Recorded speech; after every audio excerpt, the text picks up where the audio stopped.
Balakand, chapter number 1. Valmiki is asking Sage Narada if there is a particular person who is so perfect that he meets at least the following 16 different qualities. And out of those 16 qualities, we have already discussed 6 in the previous sections. Now let's look at the 7th description. That is Charitrena Chako Yuktaha, or who is perfect in his conduct, whose life is pure and spotless. So the conduct of Lord Rama is spotless, it is pure. Why? Because he follows dharma. Why does he follow dharma? Because dharma has originated from him. Not only that, he is also coming from a great lineage from the Surya Vamsha, and he has conducted his life in such a way that no blame can ever be assigned to him under any circumstance.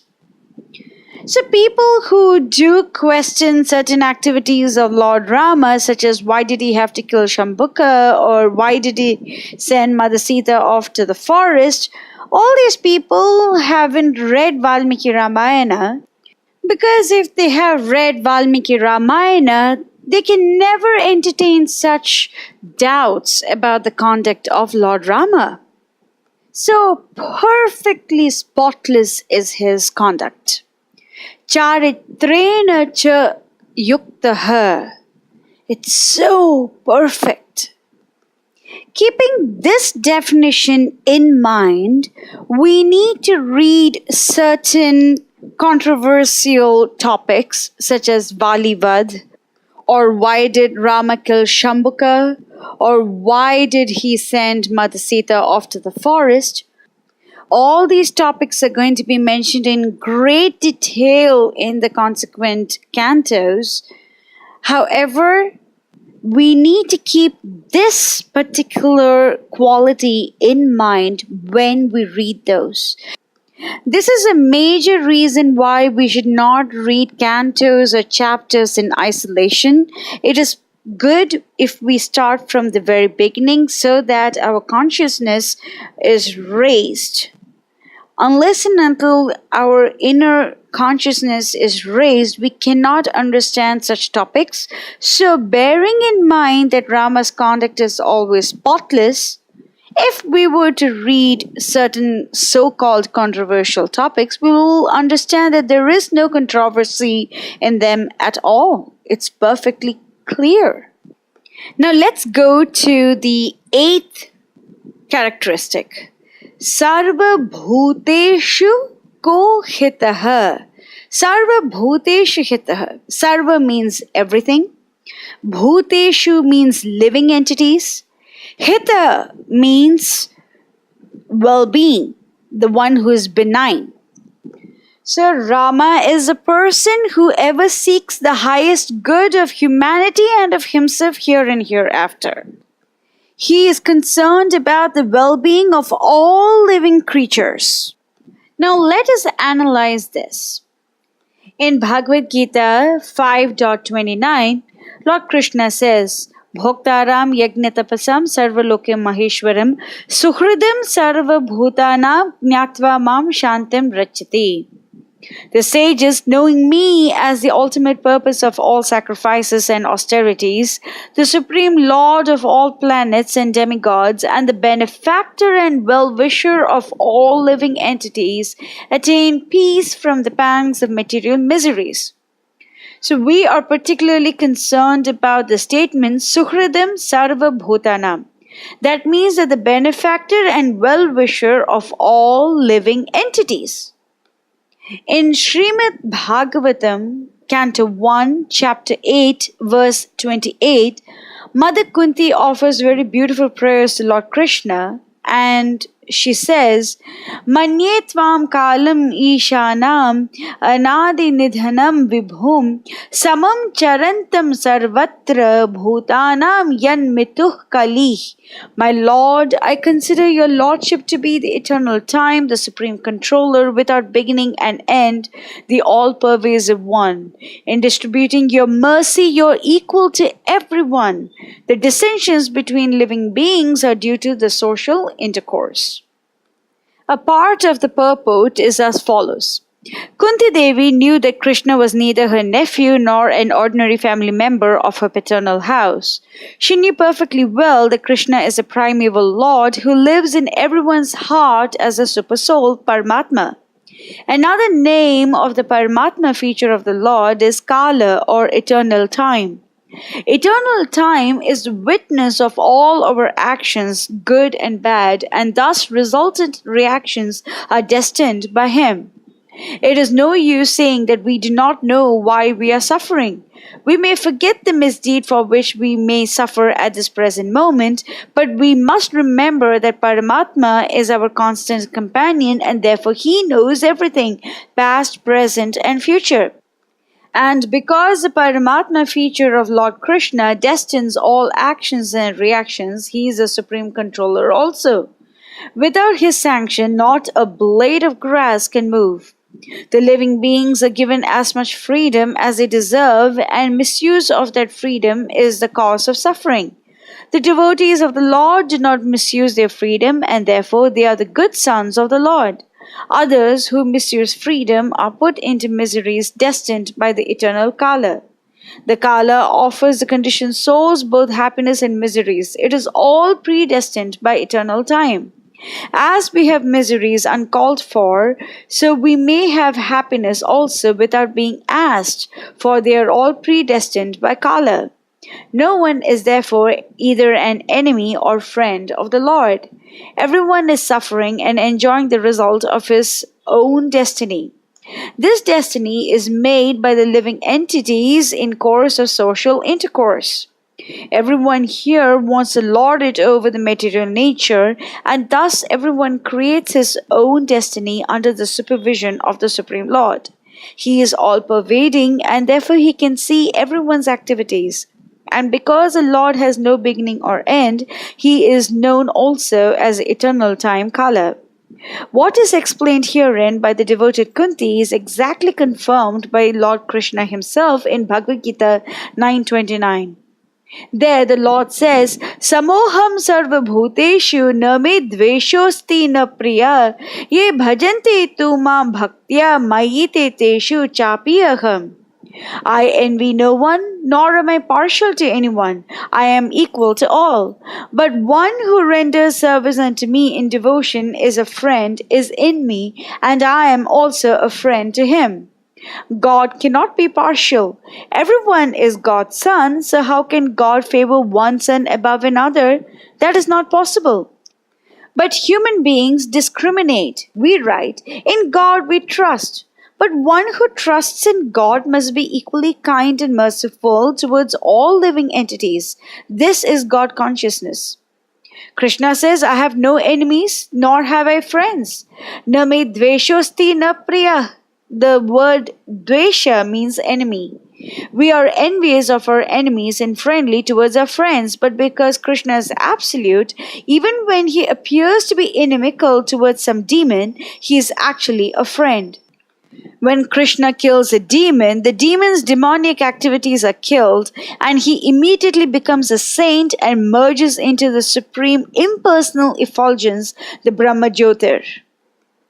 In Srimad Bhagavatam, 7th canto, 1st chapter, verse 25, Narada Muni tells Yudhishthira, Yan nibaddho bhimano yam tad vidhat praninam vadha tatha na yasya kaivalyad abhimano khilatmanaha parasya dama kartur hi himsa ke nasya kalpyate.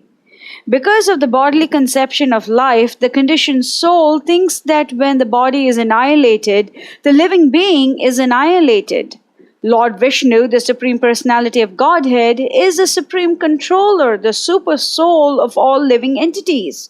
Because he has no material body, he has no false conception of I and mine. It is therefore incorrect to think that he feels pleasure or pain when blasphemed or offered prayers. This is impossible for him. Thus, he has no enemy and no friend. When he chastises the demons, it is for their own good, and when he accepts the prayers of the devotees, it is for their own good. He is affected neither by prayers nor by blasphemy. So, this is the reason why Rama, the Supreme Personality of Godhead, is Sarva Bhuteshu Kohitaha. He is the best well-wisher of all the living entities. He doesn't show favoritism or partiality to anybody. Every single living entity is his son, is his child. Therefore, he wants the best for all the living entities. He is always concerned about their well-being. Immediately one might question, oh, didn't Rama kill Ravana, Kumbhakarna? Didn't he facilitate the killing of Indrajit, Mahodar, Mahaparshva, Nikum, and so many other Rakshasas? Why is he beneficial? We have already read in the previous purports that even when the Lord kills a particular demon, the demon gets the body of a saint and he goes back to the spiritual world. He merges into the Brahmajyotir. Ravana's next avatar was that of Shishupal, and Shishupal merged into the body of Lord Krishna. And Jai and Vijay were the two gatekeepers of Vaikuntha who were cursed to be demons for 3 different janmas. That's why they came down as Hiranyakashipu and Hiranyaksha, who were killed by Narasimha and Lord Varaha, respectively. Then they came down as Ravana and Kumbhakarna, who were killed by Lord Rama. And then they came down as Shishupala and Dantavakra, who were killed by Lord Krishna.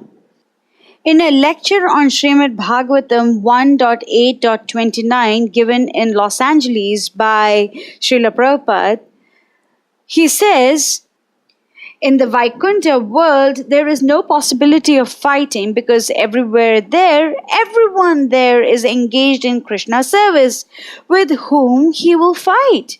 Therefore, he sends some devotee in the garb of enemy and Krishna comes here to fight with him.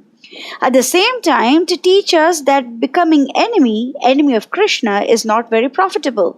Better become friend, that will be profitable.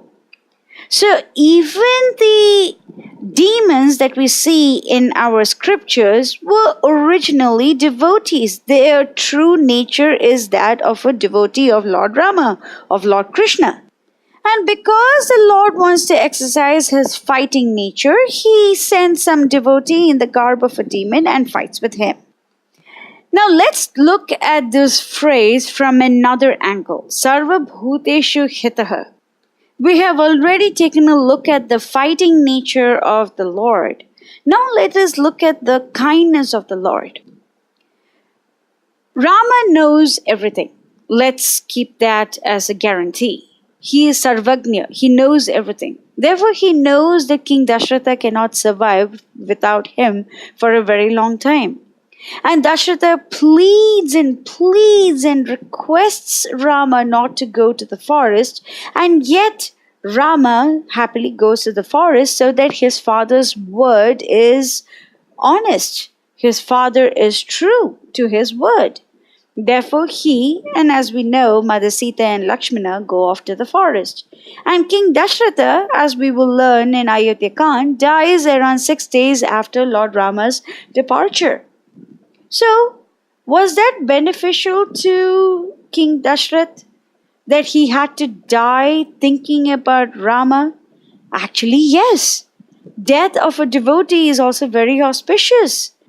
Because at the time of death, at that particular moment, the only thought that ran through King Dashratha was the love of intense separation from Lord Rama. That was the only thought that ran through his head. In Bhagavad Gita 8.6, Krishna says, Yam yam vapi smaram bhavam tyajate ante kalevaram tam tam evaiti kaunteya sada tad bhava bhavitaha. Whatever state of being one remembers when he quits his body, that state he will attain without any fail. And therefore, Lord Rama ensured that King Dashratha thought about him at the time of his death. So even though the death of a devotee is kind of sad, of course, however, it is still very auspicious. And then he goes off into the forest, and then Bharata comes over and requests and pleads and begs Rama to return, but Rama does not do that, because he has to stay true to his promise to Mother Kaikeyi and King Dashratha that he will spend 14 years in the forest. And we will learn this in greater detail, of course, towards the end of Ayodhya Kand. But Bharata is sorely disappointed. Was that good? Absolutely, because through Bharata's characteristics, we will learn how nothing belongs to us. Everything belongs to Lord Rama. Therefore, Rama uses this as a teaching moment to the other devotees of his through Bharata. Bharata is the medium, and Rama, the Supreme Lord, is teaching us how to behave like Bharata, how to follow in his footsteps and offer everything that we have in the service of the Lord. Therefore, even though Bharata may seem to be a little bit disappointed, people sing his glories because of the selfless deed that he did.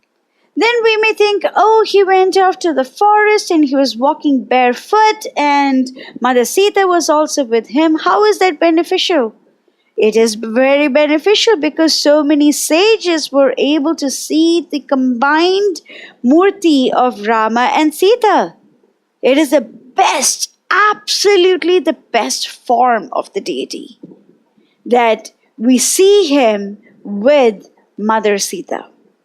And therefore, it was perfectly wonderful to all the sages and the sages' wives to see the combined form of Rama and Sita. It was wonderful. And then Mother Sita is kidnapped. Who does it benefit? It actually benefits the entire universe because of that one action, Ravana and all the miscreants were going to be annihilated. And not only that, all the Devatas who came down as Vanaras will get the opportunity to serve Lord Rama. Rama doesn't need any help. However, he accepts loving devotional service from his devotees.